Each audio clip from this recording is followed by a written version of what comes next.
ಇನ್ನು ನೂತನ ಮಂಗಳೂರು ಪೊಲೀಸ್ ಆಯುಕ್ತರು ಪ್ರತಿದಿನ ಟ್ವೀಟ್ ಮೂಲಕ ಸುದ್ದಿಯಲ್ಲೇ ಇರ್ತಾರೆ. ಅದರಲ್ಲೂ ಮೈ ಬೀಟ್ ಮೈ ಪ್ರೈಡ್ ನಿಂದಾಗಿ ಪೊಲೀಸ್ ಕಮಿಷನರ್ ಡಾಕ್ಟರ್ ಹರ್ಷ ಜನಸ್ನೇಹಿ ಅಧಿಕಾರಿಯಾಗಿ ಈಗಾಗಲೇ ಗುರುತಿಸಿಕೊಂಡಿದ್ದಾರೆ.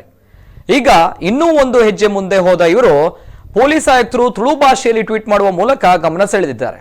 ನಾಳೆ ಮಂಗಳೂರಿನ ಪೊಲೀಸ್ ಮೈದಾನದಲ್ಲಿ ನಡೆಯಲಿರುವ ಸೇವಾ ಕವಾಯತು ಕುರಿತಾದ ಮಾಹಿತಿಯನ್ನು ತುಳುವಿನಲ್ಲೇ ಹಂಚಿಕೊಂಡಿದ್ದಾರೆ.